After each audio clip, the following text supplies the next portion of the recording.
നമസ്കാരം. എതിരാളികൾ സമൂഹ മാധ്യമങ്ങളിൽ ബി.ജെ.പിക്കെതിരെ സവർണ മേധാവിത്വം എന്ന വ്യാജ ആരോപണം ഉന്നയിക്കുന്നത് പതിവായി മാറിയിരിക്കുകയാണ്. എന്നാൽ ജാതിയും മതവും പറഞ്ഞ് കുത്തിത്തിരിപ്പുണ്ടാക്കി നേട്ടം കൊയ്യുന്നവരാണ് ഇവിടെ പുരോഗമനവും സമത്വവും വിളമ്പുന്നവർ. ജാതി തിരിച്ച് കുത്തിത്തിരിപ്പുണ്ടാക്കുന്ന രാഷ്ട്രീയക്കാർ ചെയ്ത വഞ്ചന പുതിയ തലമുറയെങ്കിലും അറിയണമെന്ന് ബി.ജെ.പി സംസ്ഥാന വക്താവ് സന്ദീപ് വാചസ്പതി ഫേസ്ബുക്കിൽ കുറിച്ചു. ദളിതരെ ലക്ഷമീട് കോളനികളിൽ തളച്ചിട്ടത് എന്തിനാണ് എന്ന് പുതുതലമുറ ചോദിക്കണമെന്നും അദ്ദേഹം പറയുന്നു.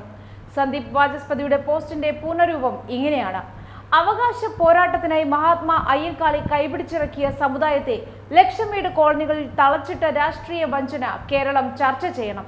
ശ്രീമൂലം പ്രജാസഭയിൽ അയ്യങ്കാളി നടത്തിയ ഉജ്ജ്വല പോരാട്ടത്തിന്റെ ഫലമായി വിളപ്പിൽശാലയിലും പള്ളിപ്പുറത്തും തിരുവിതാംകൂർ മഹാരാജാവ് അനുവദിച്ചു നൽകിയ ആയിരക്കണക്കിന് ഏക്കർ ഭൂമി ഇപ്പോൾ ആരുടെ കൈവശമാണ് എന്ന് അന്വേഷിക്കാൻ പുതുതലമുറ തയ്യാറാകണം.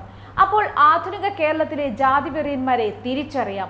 പുലയ കുട്ടികൾക്ക് സ്കൂൾ പ്രവേശനം അനുവദിച്ച മഹാരാജാവിനെ പരിഹസിച്ച് ലേഖനമെഴുതിയ സ്വദേശാഭിമാനി രാമകൃഷ്ണപിള്ളയുടെ ഉപമയും കേരളം ചർച്ച ചെയ്യണം.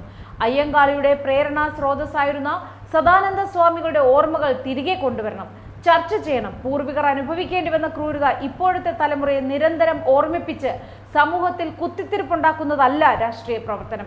ആ ഓർമ്മകൾ കരുത്താക്കി വീണ്ടും ചൂഷണത്തിന് ഇരയാകാതിരിക്കലാണ് യഥാർത്ഥ ജാഗ്രത. അതാണ് കരുത്ത്.